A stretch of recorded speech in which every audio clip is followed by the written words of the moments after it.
done in this field, what you do for organic peanuts? Yeah, we been using just regular compost from Greg Schilling, but this year we did the Biotrack and we spread it out and we plowed it under and just land planed and cleaned it up and just listed it up. And after that we just we pre-water a little bit and run our raw weeder, just make sure it's nice and clean before we plant. And then from there, when the timing is right, we put about 1.25 inches a week on it. And this is the third pass we're making on chopping weeds on this field. Hasn't been too bad this year. It wasn't too bad last year either. This is the second year in production over here in this field over here. Since we broke it out of CRP, so you can always tell the difference when it's fresh ground. Yep. It's a lot easier. Any diseases or insect problems? No. And we usually don't do anything on it, so we don't check it too much. We just keep it wet. Keep it clean. That's good. It looks clean. Looks good. Where's Spike at? She's there. Where is she? What do you think about the weed control? It looks pretty good. Pretty good.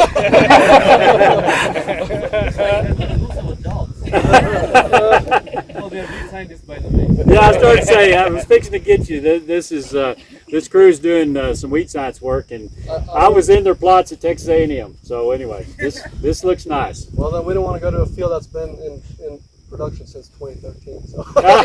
Yeah, I started saying there are some fields that it gets worse. So anyway, all right, good. Well, Johnny, I'm going to turn it over to you. This Johnny Cason is our research breeder in Texas, and that's all he works on, peanuts. Yep. He got a few other little things going on, but this is it. This is the thing here, and so tell us a little bit about this, but you might talk about anything else that's going on. Yeah, I'm just going to give you a quick update on the breeding program. I want to tell you a few of the new varieties that we're going to release, and then kind of what's going on in this field, and then about a special project that we have going on that we're really excited about.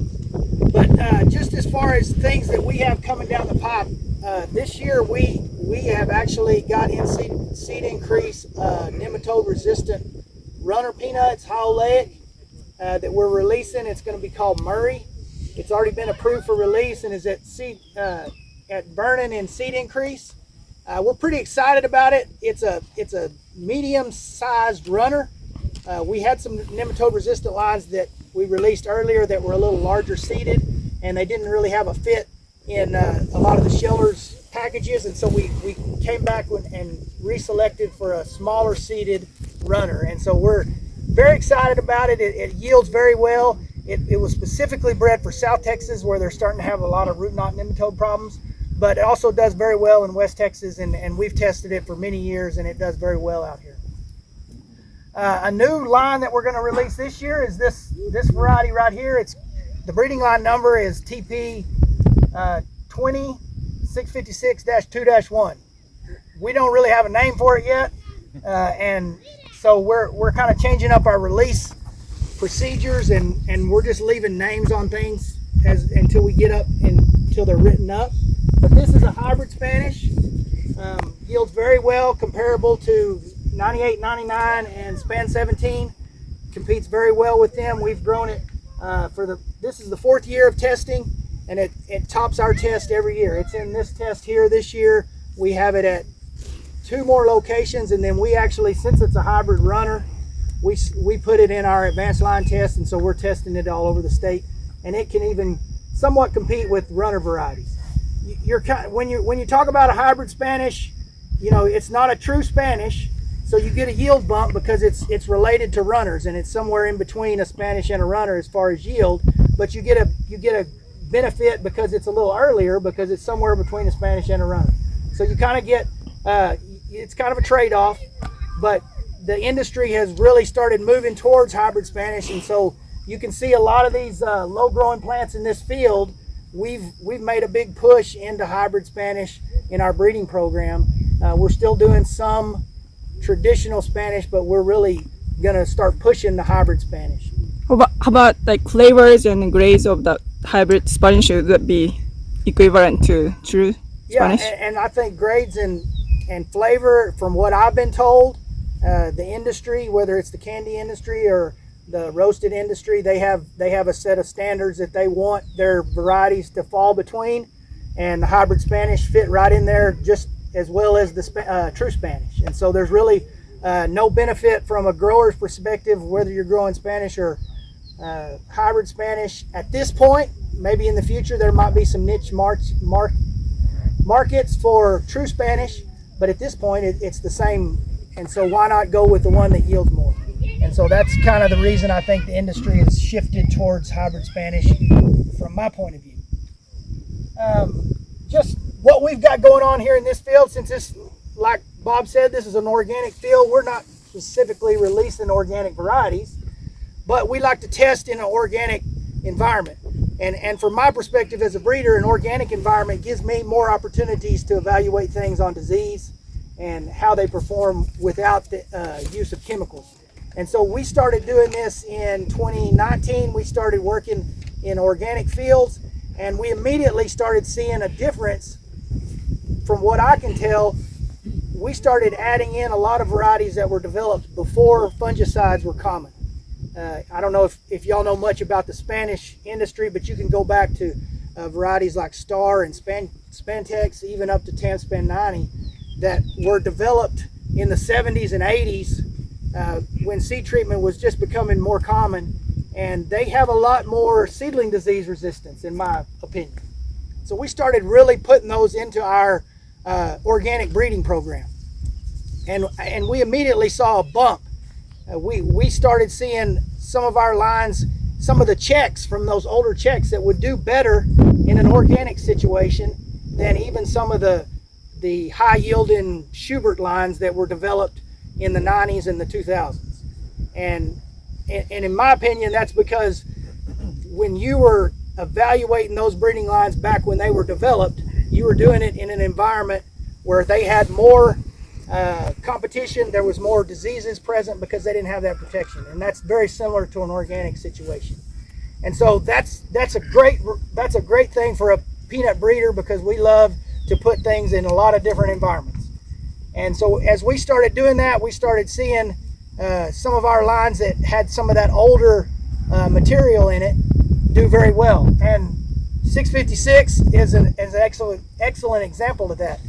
That's actually, it's got one of its parents that go all the way back to the 1950s from an irradiation breeding program.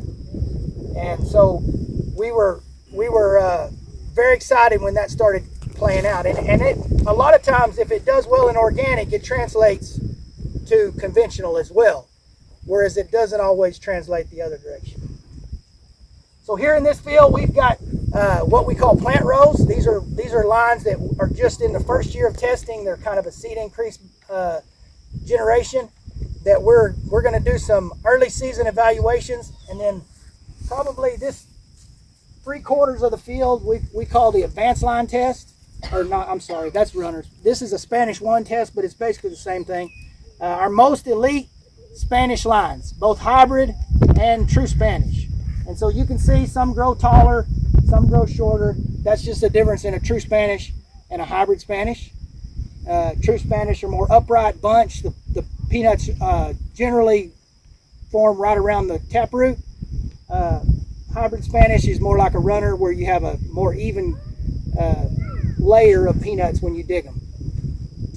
So here we're evaluating our most elite lines. We've got this exact same test in Yoakum County.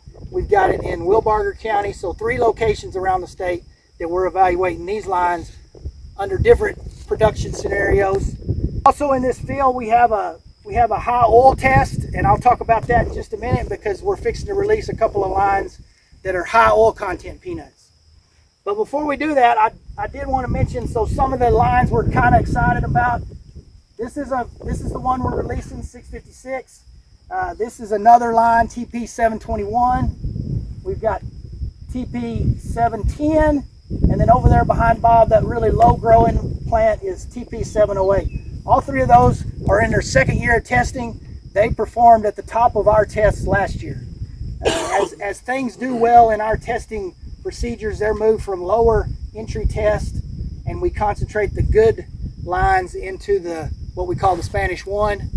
And so those have made it through the first cut. They've appeared in the Spanish Wann, and they'll be evaluated for 3 or 4 years there under production all over the state.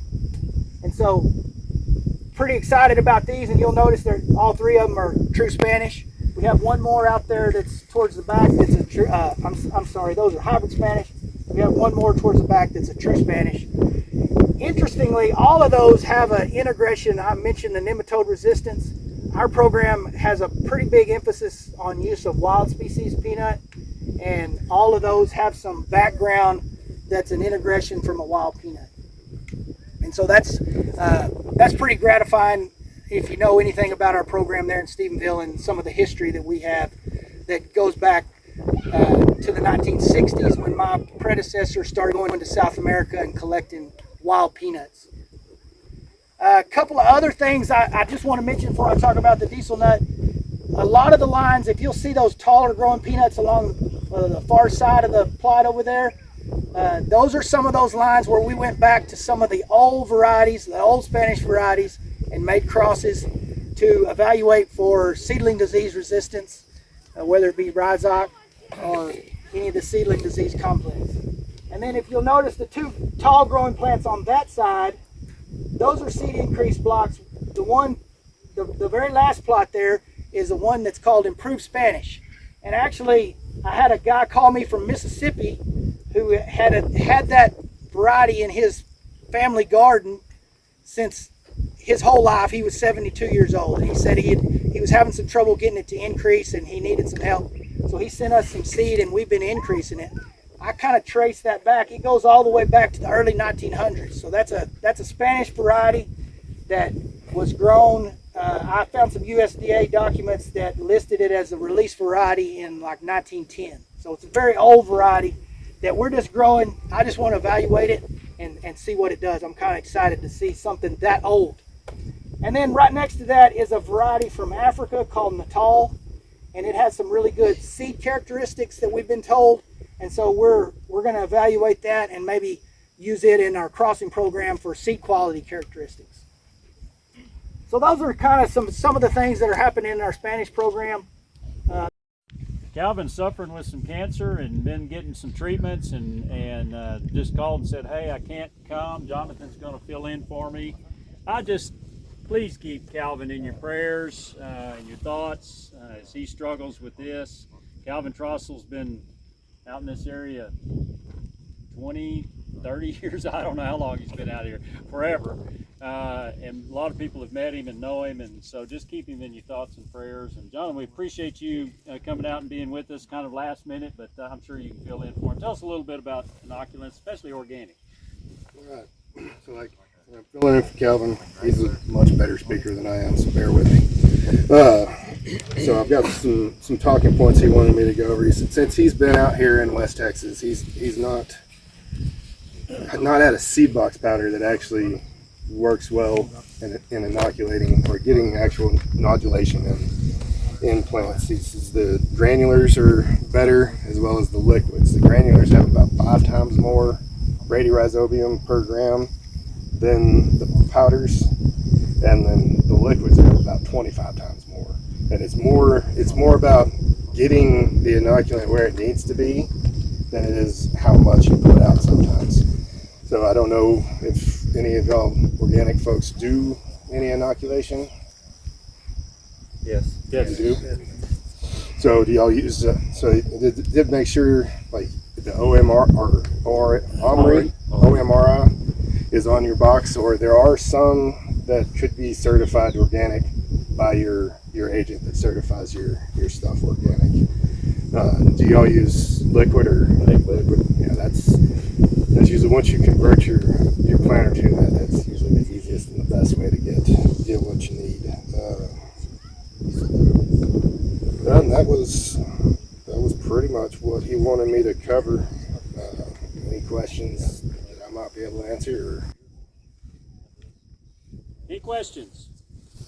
I'll add to what Jonathan's talking about. You can get fooled sometimes by these inoculants. They can claim to be organic, and I've seen a few that have claimed it, and they're not. They're not approved, and they may be okay, but you would have to either get them to go to OMRI and get their certification, or, as he talked about, you can petition your certifier to take a look at it and to certify something, any material. But if you do that route, you're going to have to get the material safety data sheet, which lists all the ingredients for something, and then they're going to have to actually make sure all those ingredients are certifiable, one by one. So most certifiers will tell you no, unless it's OMRI certified, they're not going to mess with it. Occasionally we run into something, a single ingredient, and they'll go ahead and approve it if they see that it could be organic. You can do that with your certifier, just so you know, okay? Just so you know. All right, any questions? Tell Calvin we missed him, all right? Mark is the salesman, you're the breeder.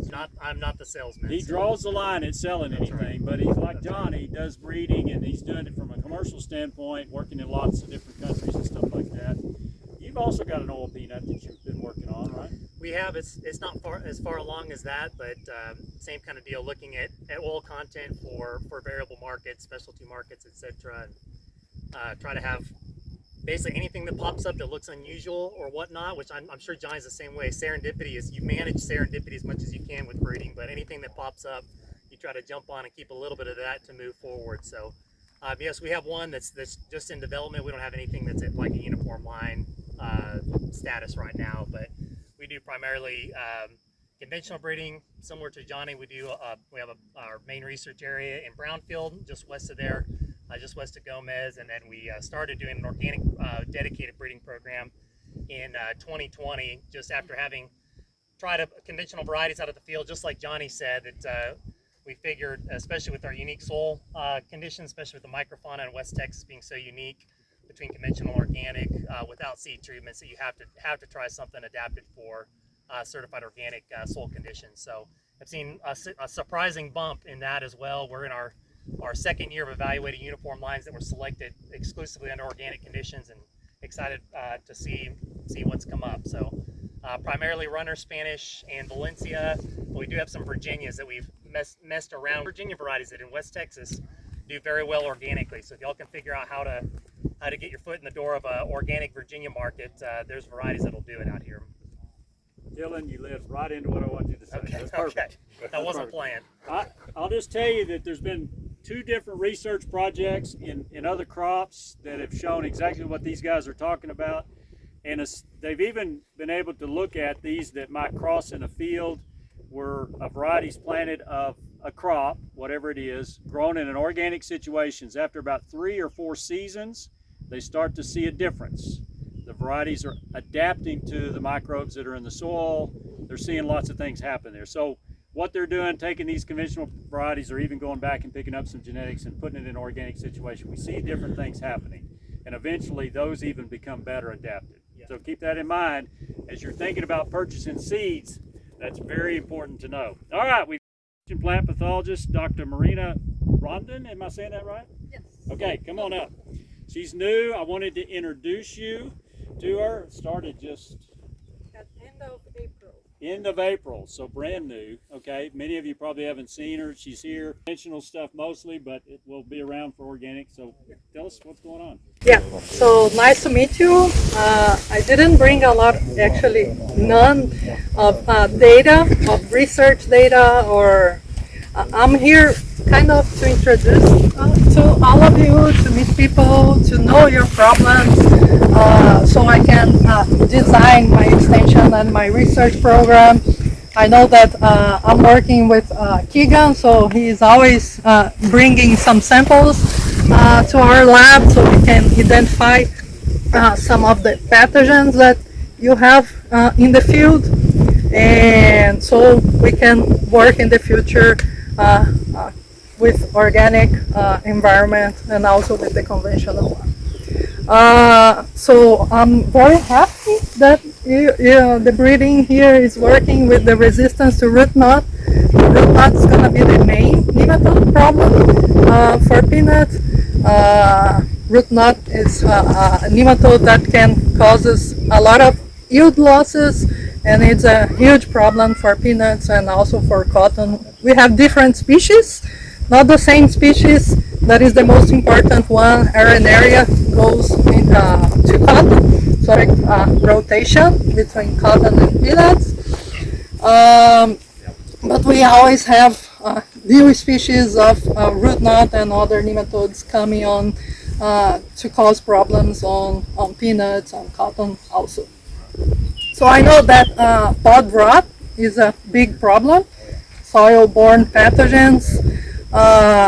It's a complex of pathogens, it's not only one that is causing problem.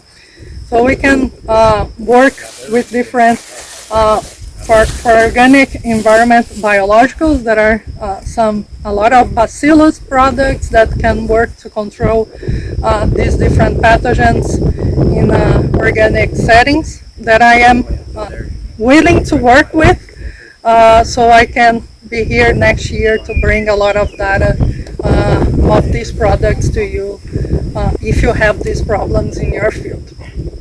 I don't know, I'm kind of like, if you have any questions about diseases and nematodes, I'm glad to answer. Do you have any problems with diseases in peanuts, or none? Well, now what is our major problem with peanuts and diseases? Thank you. Seed rot. We're an expensive crop several times. So the whole complexes that work on a seedling, that's a big issue for us. And most of the time somebody wants to throw something at it or put something on the seed. There's certainly probably something to breeding that would help us with that. But yeah, Dr. Justin Tuggle is a plant pathologist by training. So anyway, that's a big issue. You might want any other issues that she needs to know about in organic. That's why she's here today, to learn something. As she said, she didn't bring you something to teach you, she's wanting to learn. Let's say product evaluations as well. So yes, as far as seed treatments, there's a lot out there, but it'd be real interesting to have third-party data either validating or confirming some of the results we see in the field.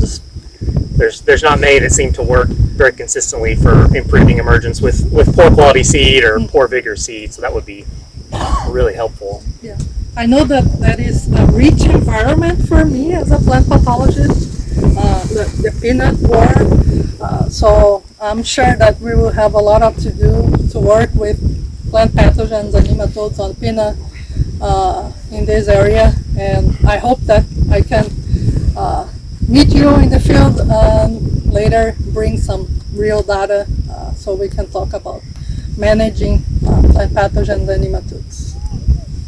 All right, thank you. We picked on Rob 2 years ago and went up on the hill by his house. His family said no more of that, so we had to go out to the field.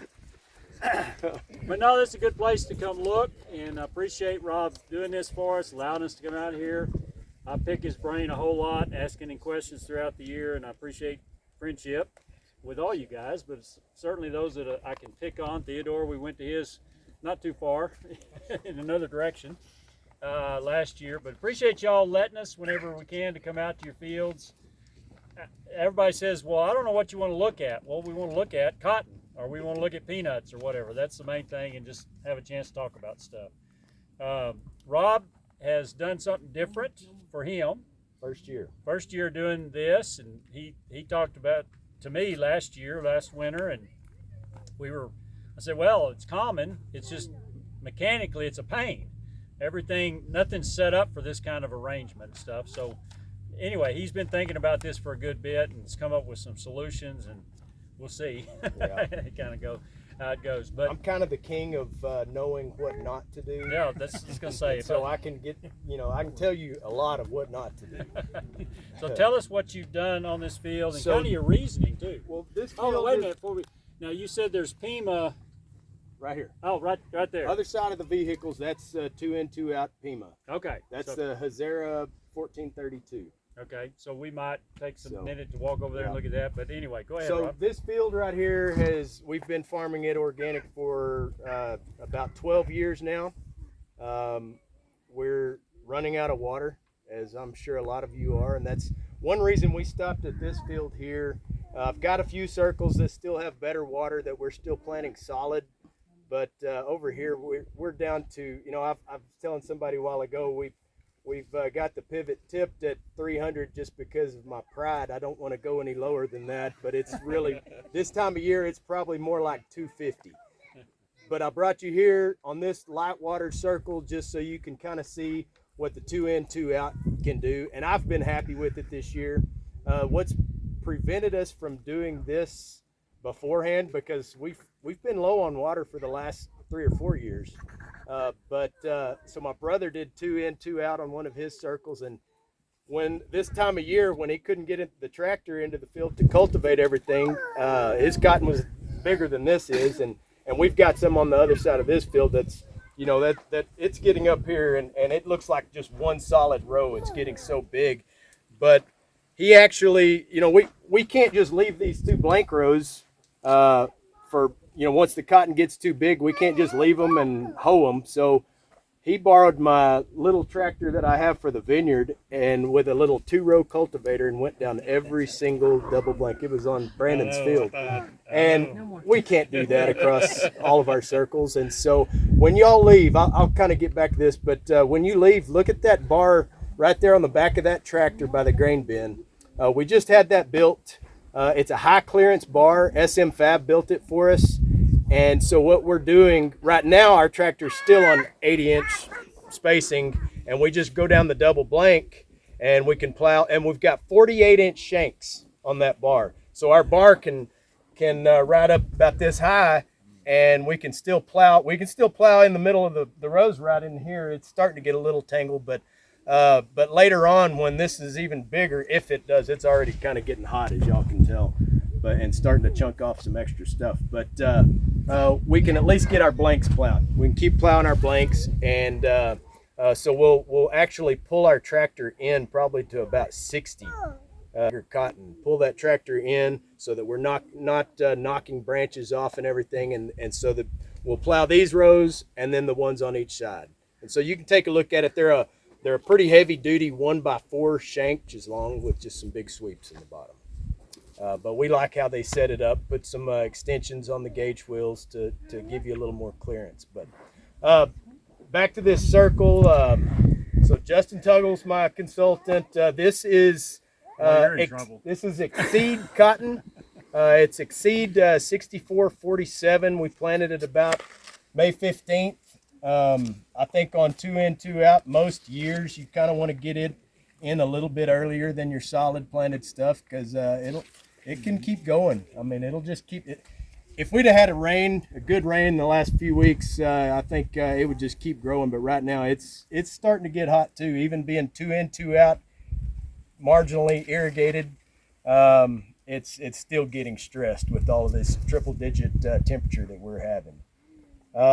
But one of the things I like about the 2 in, 2 out, I mentioned this has been inorganic for 12 years. I believe this is the 13th year. And so, you know, if people have commented before, well, your organic fields are real clean. Well, Carl can testify to this. If they're not clean, you're not going to be organic very long. We've cultivated this I don't know how many times. And I need to take some lessons from Carl, because I think the more you stir that dirt, and he's kind of got it down to a science, but the more you can stir that dirt when that cotton's little bitty and get as many weeds as you can. We're really thinking about upping our plant population, especially if we're 2 in, 2 out. Upping our population, we may plant 50,000 seed. I don't know, Carl. What would you do? I mean, is 50,000 too much if you're gonna? We went down to 32, came to 36 this year, and they're thinking 40 next year on 2 in 1. Yeah, 2 in 1. Well, we're thinking just plant heavier and chicken pick the heck out of it. Run our finger weeders through there, because you're going to knock out cotton too when you do that, but you're also going to get a lot of weeds. And so we're thinking up our population a little bit. Run the finger weeders, run the chicken pickers across it. Really stir that dirt a lot right there in that plant zone. And after that, it's just cultivating. And we've been across all of these right here 3 times now with hoe crews. So it's It's not easy. You need to have a good hoe crew. But the 2 in, 2 out, it seems like, I mean, logically they could get across it twice as fast. It seems like they can get across it 3 times as fast to me, being 2 in, 2 out. They can fly down one set of rows, get everything on it. And this time of year, what we're about to do is you can probably pick out some stragglers that they missed. Some pigweed or something that was right about here and they couldn't see it, and now it's right about here. And so we're gonna just fly through it on 4-wheelers now and just hit the ones that we missed. Let me think. We broke this, wheel packed, listed it. We rod weed it twice before we ever plant. Rod weed it once a little bit early. Depending on how close we are to planting season, we may hit it again right in front of the planter, rod weed it. And then we planted about 38,000 on this. Doesn't look like it. We've had a little bit of hail here and there, but and then after we plant, as that cotton's coming up, we try to run the chicken picker across it and knock out as many weeds as we can. And then it's just on to cultivating after that. We haven't sprayed anything on this. A lot of times we'll, need to spray some fish oil for some micronutrient deficiencies or something like that. Or if we get some insect pressure, we can try either garlic oil, or if it gets bad, we can switch to Magistine or something like that. But we haven't sprayed this one at all this year. And so it's been pretty simple. It's been very hot. Haven't had much rain. We put 2 tons of compost and 1 ton of chicken manure on this, and we broke it in. And so that was put out early, and we haven't done another thing to it. I think more often than not, our limiting factor is water, especially the last 3 years. I mean, I'm not going to worry about holding every square on here when you can see what's going to happen this time of year. So we kind of can and not worry too much about getting nickel and dimed by some stink bugs or some worms. And if they get bad enough, Justin will tell me that we need to get it sprayed with something. We need to kind of keep them in check. And I've noticed more than anything on organic, we're kind of limited to what we can use. And so being proactive is a lot better than waiting until you have a big problem. So if you start seeing any kind of problems out there, one other thing, we do use cunifin. So we put out, in fact, my guys are all harvesting grapes this morning, but as soon as they finish, they're going to go put out our bugs that we picked up yesterday morning. So we're putting out trichogramma wasps, and we've been putting out lacewings, but we've kind of trickled back to just the trichogramma now. So we put those out. We get a shipment in every Monday, and we put them out in the fields on Tuesday morning when it's cool. And so that's another reason we try not to go in there and spray something like Pyganic or something that's just a kill-all. Is we've been working all season on building our beneficials up. So You distributing them with 4-wheelers? 4-wheelers until we run out of 4-wheelers, and then the rest of them are on foot. They'll usually pick a pivot track or something like that about midway and walk around it. Put those out, and they come on little strips of paper. It looks like a little strip of sandpaper, but the grit of that paper is actually eggs, and they come in a little cellophane package, but the backside of it is kind of a breathable paper. And so you can look at that package, and they tell you when you start seeing the tiny little microscopic bugs crawling around on that clear cellophane, they're about to hatch. You can start seeing the first ones crawling around. Get them out. Put them out, they're hatching. And we just usually put them up underneath the canopy in the shade. So, Rob, how do you apply those? Is that just you're putting it out by hand? We put a little strip of paper about this big. Yeah, we grab a cooler, a little soft bag cooler, throw it on the 4-wheeler, a dirt bike or something, and go around. You put one strip every so often. And I will tell you this, we've driven out several days after we've put out trichogramma or something like that, and especially on a white pickup for some reason. You can pull up to the pickup or to the pivot to check the pivot with something, and all of a sudden you walk back and your door looks like it's crawling. And I mean, they will multiply. So you can build numbers. I mean, we have them naturally out here. We're just trying to add to the population that we we have. Questions? Yeah. So your first 6 weeks after planting, how often are you running your finger weeder? After every watering, or if we get a rain. Yeah, this if we can get a crust where that cotton is, if we can get a crust right there, you can get a lot of weeds. If they germinate in that crust and they're poking through that crust and you shatter that crust, there's usually a little pocket right underneath that crust of dry dirt. If you can break that crust right there and get those weeds dried out, then usually when they're really small. So at least this season, was that every other week, every week? With the water that I have, it would probably take about a week and a half to get the pivot around. But and if we did get a rain that made a good crust, we would do that. What speed were you running? On the pivot? No, on your finger weeder. Oh, the finger weeder, probably about 5. Okay. Yeah. I have a follow-up question on the finger weeder. So how soon can you get into the cotton after it emerged with your finger weeder? Oh, out here, 2 days you'll have a pretty good crust. It depends on the weather. Cotton is what he's asking. Well, yeah, basically without damaging the cotton. Gosh, my brother, he ran some on some little cotton with cotyledons. Only. And I mean, the cotton is fine. Yeah, Carl would be the one to ask that. It looked like I destroyed the cotton. It fell over. There was a little bit of cotton. It looked like it fell over. But after watering it, it came right back Popped up. right back up. It did a real good job. Yeah, Carl Pepper is the king of finger weeding and all that. He's the one we're all trying to copy. I mean, he's got it figured out. He's been doing it a long time. Hey, Carl, I've ridden on the tractor with you.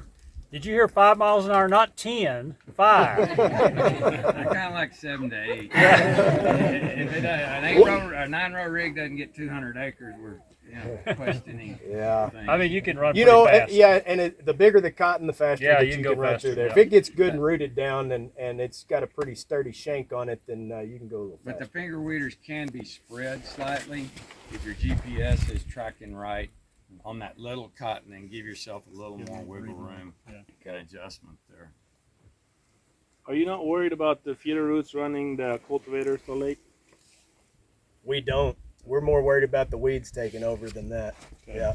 You're running shallow, aren't you? Oh yeah. Yeah, Okay. we're going just deep enough to get the weeds. Yeah. Well, Ken can address this, but I mean, what roots are going to grow in 110-degree temperature soil? So No, that's a good point. Well, it's almost, I haven't done the research on the heat, but that loose dirt on top is like a cooler insulation. Yeah. You've got aeration that's helping you lower the temperature down below your plow zone. Like a little blanket there. Yeah. Good. Do you have any thoughts about electric weed control or flaming? We do. That is something I didn't mention. It doesn't work as well on the cotton.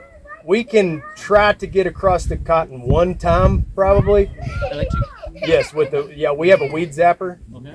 Peanuts, I wouldn't grow peanuts without a weed zapper. I would not. Organically, anyway. I mean, it has saved us. We had a train wreck on the next circle over there a couple years ago with weeds. I mean, they just took over and in the peanuts. And we ran that weed zapper. And it took us a while because we had to go slow. There were so many weeds. But it was clean as a whistle afterwards. I mean, we'll follow it with a hoe crew to get the stragglers that it missed or whatever. But in cotton, once cotton gets this big, you can only run that flamer about this high, right above it, Right. Well, if the weeds that you're getting that are this tall already, a lot of times it'll just it'll kind of knock the top. It'll burn the top out of it. They're just not green and lush enough to really get it down to the root. Gotcha. So we try to run it one time maybe. So and it's right in front of the hoe crew. Gotcha. So that's with a rod that goes above the canopy. Yes. Okay, so we're looking into some inter-row systems that can go between. Oh, that'd be neat. So. Yeah, that would be neat. Yeah. Well, going back to the 2 in, 2 out, you can see from this that even after 12 years of being organic, this circle was getting, especially when we were solid planted, and it was taking a while to get across it. And now it just seems like, it really seems like it's 3 times as fast crossing it. So, and I think where you've got you know, on a quarter mile system, if you've got 300 gallons, I almost think 2 and 1 might work better, because a 4-wheel, 1 blank row, and you're not having to hop across 2 beds right there going to get this side and this side. I think 2 and 1 would work better, but we were 16 row, and 2 in, 2 out just fits that 16 row pattern better. We worried a little bit about it getting too big, and you know, we can have it picked if we need to, but if it stays this temperature, we could easily run our stripper through this. Rob, what's the yield difference like from planting full or even skip row to 2 in, 2 out? I'll let you know. Okay. This is our first year that we've done this. Gotcha. Yeah. But I will say, last year and the year before, I had solid planted cotton. Well, the year before we had some peanuts on it, but last year we had solid planted cotton on it, and I mean it burned up. Yeah. We were just stretched too thin with our water, and with the same water on 2 in, 2 out, it looks so much better. Still dropping some squares, but it's just that time of year and it's hot and we can't quite keep up with the water. But I like the 2 in, 2 out better than the solid, because, you know, if I were to plant just half of this circle solid and the other half leave it fallow, we tried that one year too. And every time it rained, we had to go plow that fallow ground over there. Well, we were wasting rain. Well, I mean, we were just plowing up the rain over there. Why not utilize the rain on a crop and cultivate a crop instead of just plowing up fallow ground so that you can have solid planted cotton? It doesn't take that much longer to break the other half and get it ready too. It's kind of where we're at. But so far I like it a lot, and we may end up doing a lot more dry land this way too. Yeah, Carl's done a dry land dumb question. Why not a circle and a drag hose in between the 2 We rows? were just talking about that. We were just talking about it. And he recommended, Terry Coleman was asking if we needed to, you know, go ahead and put a drag hose on every furrow, maybe not this one. And your name again? Monty. Monty was saying no. He said just put put 2 hoses tied together right down the middle of your double row. And then you're being very efficient. And the weed control as well. You're not sprouting weeds. Shaded, you're not. Yeah, you're not sprouting weeds out here, especially if it doesn't rain. If you had them on 40-inch rows, you'd shut off those 2 rows. Shut these 2 rows off. And tie them up on the manifold. And then use the other 2 rows here to germinate your crop. Yeah. And in a circle, germinate your seed. And then tie those 2 lines together and water in the center. Keep all your water right there in the middle. Gotcha. Anything else? Do you have experience with organic herbicides? Yes, I do. In fact, I've tried a lot of them, mainly in the vineyard. We transitioned our vineyard a few years ago, and you wanted me to talk. You want me to talk now? Yeah, you go ahead. Yeah. So we transitioned our vineyard because the wineries, you know, 8 years ago when I put the vineyard in, I asked them, "Hey, you guys interested in organic?" And they're like, "No, we want you to actually deliver us some good-looking fruit, you know, that's not just eaten up." And 8 years later, the same wineries said, "What would it take for you to transition your organic?" Because the consumers are starting to ask for it. We are getting a premium, but I will tell you, it is a challenge. We hadn't been spraying our vineyard very often before we transitioned. We have sprayed our vineyard. I bet we've gone across it with 6 different organic fungicides. Preventative. After a rain in grapes, you better have something out there. You better have had something out there before the rain or after the rain. But we have used so many, just being preventative. Sprayed, good grief, with the thrips. Thrips was a problem in one of my blocks. Well, 2 blocks. We had thrips, and those thrips will get in there when it's flowering. And we tried several different organic insecticides. Limited. I think it helped a little bit, but and then now we are getting carried away with leafhoppers. The leafhoppers are, Bob explained it all to me yesterday, but they're everywhere this year. They're usually not. We've never ever had leafhoppers in the vineyard, and I mean, you can just tap that canopy and it looks like a cloud flying out of them right now. And they're very variety specific. They like some varieties over the others. But we've tried everything that we know to spray on them, and they just laugh at it. They love garlic oil. we've tried a lot of different things, and we either maybe do get a little bit of knockdown, but the next breeze brings a whole new cloud of leafhoppers in there or something. But if we weren't organic, man, that would be so easy. We could put some imidacloprid out there and not worry another day. They'd be gone. And being organic, though, we're losing our leaves right now. Luckily, we're harvesting right now, but I mean, it looks like the leaves are kind of turning brown in those certain varieties. And but anyway, back to your question. Yes, we've tried some organic herbicides. Some work pretty well, but it seems like they only work on some weeds over others. And then others may work a little better over on other weeds than that. We've got a Weed Zap, not a Weed Zapper. Weed Zap is a herbicide that we've tried. It's a clove oil, cinnamon oil, and clove oil. It smells like a Christmas candle if you open it, but it's pretty strong. But it works pretty well on. It will fry a whiteweed. I thought the whiteweed was the toughest weed out there. It fries a whiteweed over anything else. But I really want to see some more herbicides being developed, because there's not a one herbicide that I think, oh man, that is going to just smoke it all. For you to meet our extension cotton specialist based out of Lubbock. Ken, when did you start? January 16th. Yeah, I was thinking it was January in there. So anyway, Ken's fairly new to the area. He did say, I haven't got to work much organic cotton. I said, don't worry, these guys got all kinds of cotton. So they'll be interested in whatever you got to say. So get after it. Thank you, Bob. Appreciate the opportunity to be here. Everything about organic is new to me. So I'm learning quite a bit in the last 8 or 9 months that I've been here. But sitting here listening to Rob's conversation and y'all's questions, I thought y'all were speaking another language. We're talking about products I ain't never heard of. And I know y'all speak some German around here, but it didn't sound like German. So I'm trying to learn what the organic production is all about. So I'm glad to made the trip today. How many similarities there are between organic and conventional, but there's obviously some differences. But y'all still face the same weather concerns, the same crusting issues. Y'all just approach it from a different manner, which is pretty darn interesting, and I think gives some hope to our conventional brethren that not everything has to come out of a spray rig to work. So I'm actually kind of encouraged by the conversation here. So what has our season looked like? Of course, if you're from around here, most growers kind of travel where they have farms and don't get out much. So I'll kind of give a perspective from Panhandle to south of here.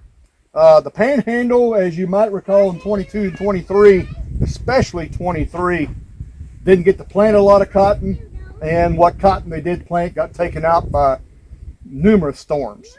So this year the cotton is back. They probably have 450,000 acres or so of cotton. Most of that cotton is irrigated, and they have pretty good water. Now, if you ask those guys, do you have good water? Oh, no, I don't have good water. Well, how many gallons do you have? I only have 5 or 6 on this pivot. I'm like, man, people kill over 5 or 6 gallons where I come from. So good cotton up there. It's looking really good. It's not hard to find a 3.5, 4 bale yield up there. So they've had a good year. So glad for those guys and glad for those gins up there that they can have some more volume going through them. Moved to the area from Lubbock, say to Tulia.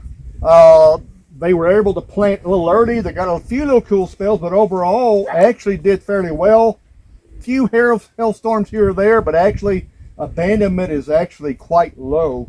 I would say average to below average, and that crop is looking fairly good. Of course, they do have an occasional good water pivot. Most of their stuff is moderate, I would call it, with a few low water pivots and drip fields scattered through there. I would say by and large that crop is good to very good, with a few scattered tough fields. Obviously dry land has been tough. From Lubbock southward, where y'all are, y'all know the story. There's not much difference between Gaines County and Dawson and Borden, Terry, y'all all facing the same high temperatures. Now, I think personally I had a lot of promise and expectation built up in my mind because July was actually quite mild. And if you look at the weather data, it was kind of normal, you know.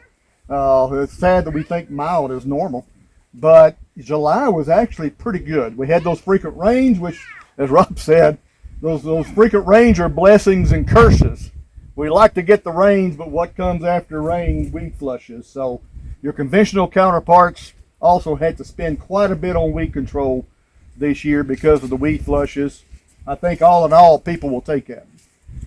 Dry land is the big question. Plant quite a bit more this year than we have the last couple of years.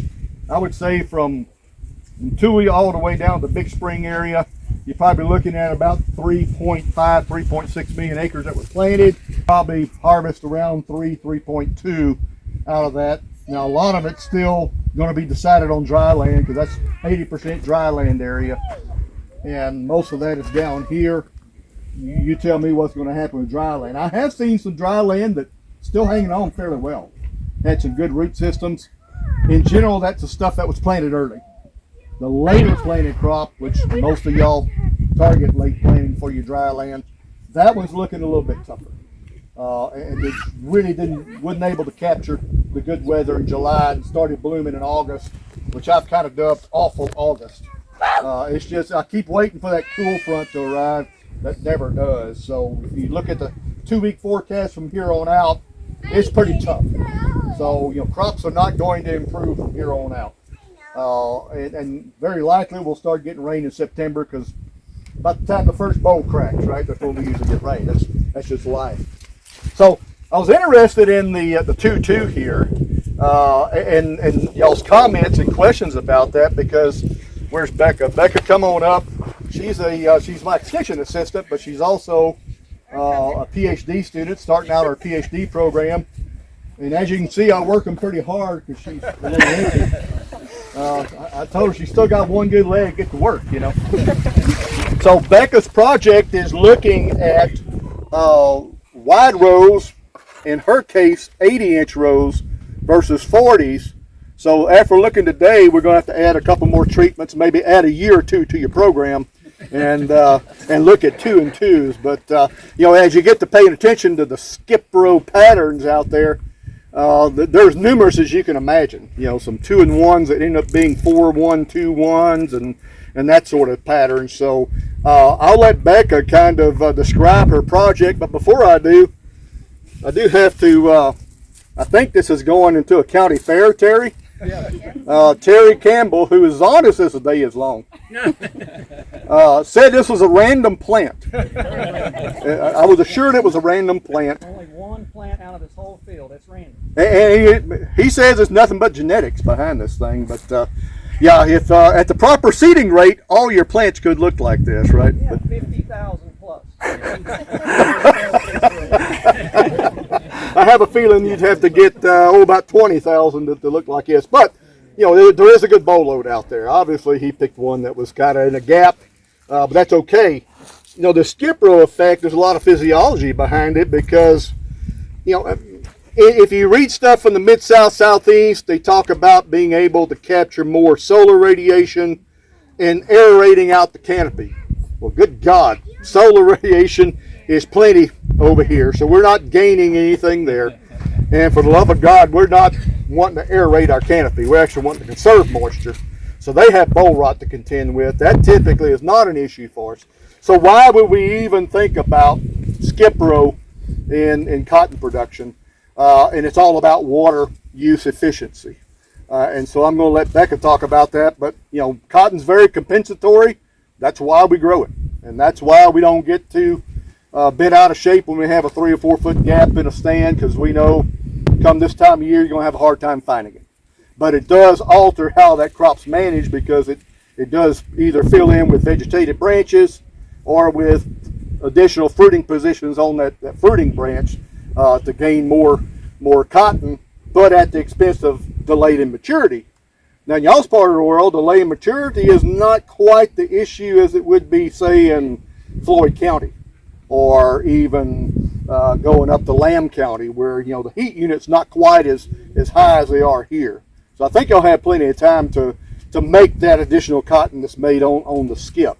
So the question is, what happens to the roots on this skip? So I'll hand it off to Rebekah, and she can kind of describe what her project is. Maybe she'll get some good ideas from y'all on what to look at further. Hopefully that's a good segue. Hi everyone, my name is Rebekah Ortiz. Like Ken said, I'm a PhD student at Texas Tech and the extension assistant. And so I'm kind of going against what Terry wants with that 50,000 seeds. So sorry, Terry. Something like that. So I have 4 large plot on-farm trials, think the size of a race trial. I actually have one in Gaines County, one in Swisher, Crosby, as well as Dawson. So I'm comparing 80s to 40s, and then also doing the seeding rate with 2 seeds per foot and 40. So that comes out to anywhere from 13,000 to 52,000. We're doing a large range, and well, in that Swisher County, we're doing 30s and 60s, and they're a little braver than me, and we started with less than 1 seed per foot.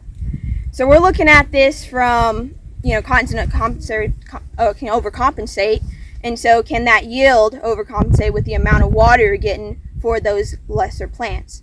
Some big questions we have is is it getting too rank? Can you strip it properly? And are you having too much vegetative growth? And so for the next 4, maybe 5 years. Maybe 6 with this. Let's hope for 4. That we're going to look at physiology, seeing if, are we having those larger positions or getting more positions on the plant? Is that going to make up for less plants? And then also we're going to look at this from a fiber quality standpoint. So we're going to be doing a lot of box mapping for any grad students that would want some box mapping expertise. We're looking for people if y'all want to help. And we're going to look at it from each point, and then we're also going to be doing a weed pressure evaluation. That was the big thing with conventional growers. That's a lot of land to keep clean, and I'd love to take some pictures and speak to you more because, man, this is clean and this looks great. And then also, at the end of the day, economic viability. We'll be doing simulations for each grower across the region that we have in this project and seeing, does that having less seed work out in the end? Is there a trade-off with herbicide and, yield at the end of the day and fiber quality? We did do some preliminary studies in 2023, a rough year, I know.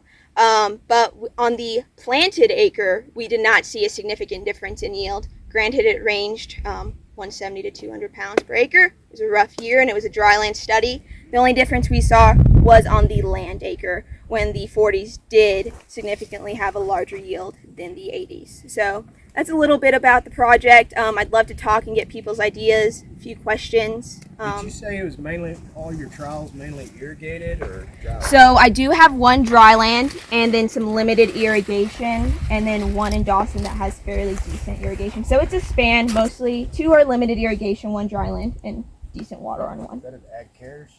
I actually have small plots at ag cares I'd love for people to take a look at or want to walk with me. It's actually including a variety component. So I have a determinate variety and indeterminate variety on the spectrum, and seeing how those cropping systems impact those varieties.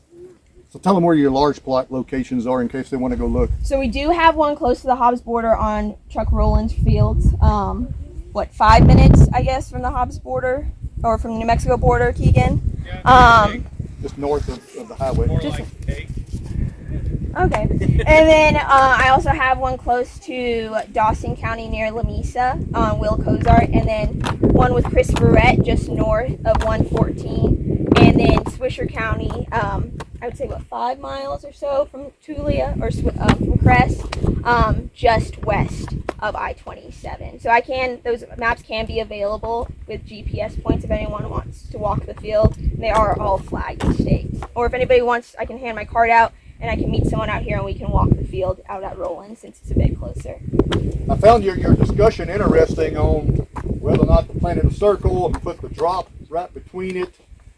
We started out thinking that way. Chris Verrett in Crosby County was planting in a circle because he was putting the water near the row, and he was finding that he wasn't exploring the water in the gap, and he wants to explore that water in the gap. His philosophy is Of course, he's got an 80-inch gap, not a 120, but in years that he can make those roots meet in the middle where he's fully exploiting the soil moisture, he feels he's building his APH in his planted acre. And in dry years where it just didn't really reach that when he planted on a circle, he thought he was better off on 40s. So this year he's actually switched, and they've grown circle for decades over there. And they planted straight rows for the first time. So I thought it was kind of interesting. Everybody's strategy is slightly different. I found your strategy sounds like the main reason you're wanting to go to is because if you did the same acres on the other side, you're having to do weed control for nothing. And here, at least the weed control pays off, and the gap allows you to get in for the organic practices. So that's an interesting take that we hadn't considered for her project. So that definitely paid off.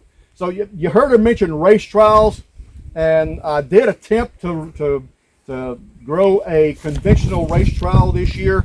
Race trials are replicated agronomic cotton evaluations. So they're a replicated cotton variety trial, basically. Large plot, on farm, with farmer equipment. And we did have a conventional trial in the Tokyo area in Yoakum County that we planted We planted 18 sites of race trials this year, and we lost 2. Now, in my mind, what would be the reason for losing a trial in West Texas? Hail or drought, right? No, heavy rain and flooding on both of them. So just when you think you got everything figured out. So that one had some heavy rain, just didn't come up. We did have 3 different conventional varieties in there. We'll try it again. If one of y'all want to try that, I know y'all are organic, so that's problematic with bringing other seed in. And most of the seed that we're bringing in is not grown organically. So that may be an issue, but if you have conventional acres that you're not growing for organic, contact us. We'd like to talk to you about putting a trial in for 2025. Any questions? Anybody? Bob, we'll turn it back to you. Thank Thanks, y'all. Ken. Appreciate y'all for coming and being part of it. You now know who to talk to, and Ken's in Lubbock, so it's good. Okay, I'll try and keep it good and new. It is good. It's better this year. We've got all our trials planted. We got rain. We've had timely rain, so we are doing good. In the breeding program, we do not work with traded material traditionally. Our ultimate goal is to develop germplasm and our cultivars that can be made available to the seed companies out there, whether they take it and put traits in it or whether they don't. From our end, that's where we stand. We're not selling and producing the seed. We're trying to make products that these companies can pick up and use. We have been working with some of the companies, and I will say in the last couple of years, and I guess this is good news, there's been an increase in interest in our material, and that's of course exciting for us. So in addition, we have our breeding projects. We go through that process, but we also do variety trials that are paid per entry, where the companies can enter whatever they want to. We offer a uniform variety trial that's across 5 locations. One is dryland, one is low irrigation. Even the high's getting to be a little questionable high, but we've got different levels of irrigation within those 5 locations. We offer a new varieties and strains, and this is a chance for people to enter something that's maybe not quite commercialized, but they're thinking about commercializing or plan to commercialize in the next year or 2. We offer a verticillium wilt evaluation. We grow that up north in Halfway, and us along with our pathologists, we take vert ratings of the varieties. This is usually utilized by most of the companies. And we also offer a bacterial blight screening. And so I guess mostly probably of interest to a lot of y'all in this group is just to let you know what sort of varieties we have in those tests this year. We make those results available we try first part of the year, sometime between January and February, we put out a book, and it has all those results in there. So you can look at those different varieties available across the locations or whatever setting best fits your interest. And so this year we have 4 different brands represented in these trials. We have Brownfield Seed and Delineating, Seed Source Genetics, May Seed, and Exceed. We won't break down the details, but there's several varieties from each of those companies in the different trials. Most of them are in the new varieties and strains, which would suggest that this is material you haven't had a chance to see yet. So that said, kind of like they mentioned with the extension trials, if you're ever interested in looking at something in the field, contact us. We're happy to go out there with you, or we've got the maps with GPS coordinates as well, so you're welcome to go out there and look around. We've got some stakes on things. They should have tags where everything will be labeled even with a variety name on it. Those are open to the public. If you ever want to look at something, let us know. Otherwise, look for the data first part of the year. We've got some books from last year. We'll take them to the building later around lunch and leave them up there just if anybody's interested to see what that looks like. That's mostly my update. I'll take any questions we may have. Looking into recruiting farmers to participate in this project. This project has two components. One is on-farm research. Maybe I will get into the on-farm first because that's the most important here at this point. So what we are hoping to do over the next 3-4 years is to visit the existing organic cotton operations in this region. Some of them are transitioning organic, some of them are short-term, 3 to 5 years into organic cotton, some of them are long-term. What we're going to do is collect agronomic data, what is working in different fields, the production practices you are doing, the weed issues, diseases, insects, irrigation management and everything, and then get all the data together and see what we can learn from you all's operations. And more importantly, we're going to collect soil samples from all these fields. Yeah, of course, with your permission and so after you sign up. And we're going to do all sort of soil analysis for soil health metrics. And we are working with the Soil Health Institute in North Carolina. So they're also going to do a soil metagenomics, I don't know, microbial metagenomics rather. So they will look into the microbial diversity, beneficial microbes. How are we changing that after transitioning into organic compared to a conventional system? Okay, so it's very important that we kind of continue to maintain the soil health. Maybe it is possible that certain parameters are improving. Maybe we're not doing so great in certain other areas. So it would be really good to have some insights as to what's happening with continuous organic production, particularly in cotton-based rotation. So that's something we would like to do. And thanks to Mr. Carl Pepper, who has been very instrumental in like coming up with these specific objectives and also helping to identify growers to sign up.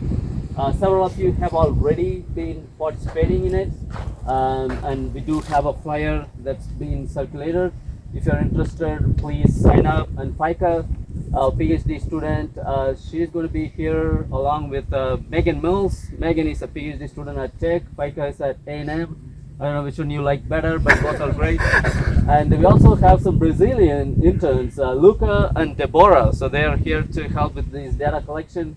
So we're going to be here doing all these. And yeah, every farm or the field that is signed up will receive an incentive. So we're looking at around $600 for each field. If you sign up multiple fields, you can multiply that. In addition to all the data that you're going to get from your soil analysis, agronomic practices, and the collective data and learnings that we're going to get from this project. So your cooperation is very important for the success of this project, and really appreciate you all's participation. And the second part of this research project is on-station research, where we are looking into practices like particularly agronomic practices, weed management. How can we reduce the amount of tillage we do and still do a great job with weed management?